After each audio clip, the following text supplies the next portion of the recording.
Samedi 9 mai 2015, à jamais cette date sera gravée dans les mémoires bordelaises comme celle des adieux réussis à leur stade depuis 77 ans.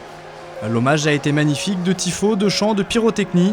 Le parc Lescure, devenu en 1998 Stade Jacques Chaban-Delmas, aura connu une dernière saison riche en émotions et en rebondissements, comme un symbole de la longue histoire qui l'a lié aux Girondins de Bordeaux. Au mois d'août, Bordeaux ne sait pas trop où il va avec l'arrivée sur le banc du novice Willy Sagnol. Pour le premier match de la dernière saison à Chaban, les Bordelais balayent pourtant une équipe monégasque en plein doute. Julien Faubert, le centre, il est bon ce centre, avec la remise de contre. L'égalisation de Diego Roland sur une passe décisive de la recrue Diego Contento. Les Bordeaux n'auront pas mis longtemps à revenir dans le match. Style offensif aidé par Tony Truant, la greffe Sagnol prend tout de suite. Bordeaux truste le podium pendant 10 journées avant de connaître un automne difficile, même si les Girondins conservent leur invincibilité à domicile jusqu'au dernier match avant la trêve, où ils reçoivent des Lyonnais trop doués et trop rapides pour eux. Transmission est parfaite.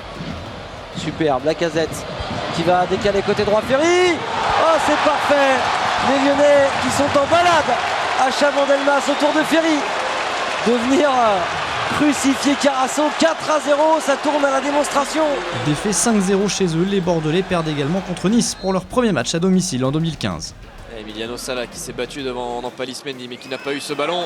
Et ce ballon qui va arriver jusqu'à Boteac. Boteac dans la surface, le centre. Et Alassane Plea qui donne l'avantage à l'OGC Nice, 88e minute. Plea et les Niçois auront été les derniers à partir victorieux de Chaban, car derrière, les Girondins vont redevenir intraitables à domicile. Alors que leurs supporters rivalisent d'ingéniosité à chaque match, Bordeaux va s'offrir chez lui les deux autres gros du championnat. À la récupération, il a une bonne frappe, il a une bonne vision du jeu.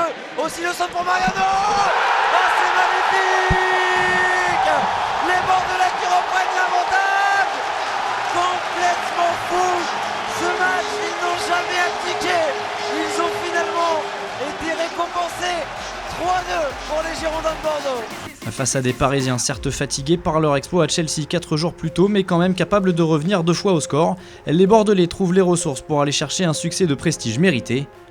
Un mois plus tard, c'est l'OM qui se présente avec la ferme intention de mettre fin à 38 ans d'un succès en terre girondine.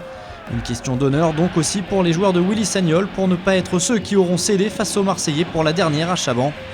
Sur le coup, Bordeaux va bénéficier d'un coup de pouce, celui de Monsieur Varela, qui oublie 2 pénaltys flagrants pour l'OM. Lancé cette saison par Willy Sagnol en Ligue 1, le jeune Cédric Yambéré marque lui pour l'histoire. Superbe, comme un vrai numéro 10 que vient de faire Cédric, le décalage pour Mariano, le centre de Mariano. Oh, quel beau but. Et c'est l'ouverture du score en faveur des Girondins de Bordeaux, c'est son tout premier but avec les pros, Cédric Yambéré.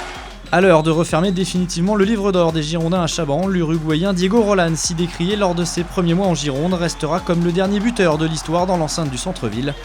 Un doublé face à Nantes pour ne pas gâcher la dernière fête ni les adieux de Marc Planus, l'enfant du club aux 356 matchs sous le maillot scapulaire.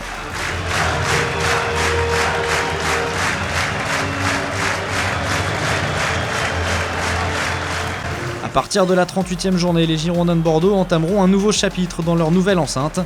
Les 150 mètres du légendaire tunnel de Chaban-Delmas entendront désormais résonner les crampons des rugbymen de l'Union Bordeaux-Bègles, nouveaux pensionnaires des lieux.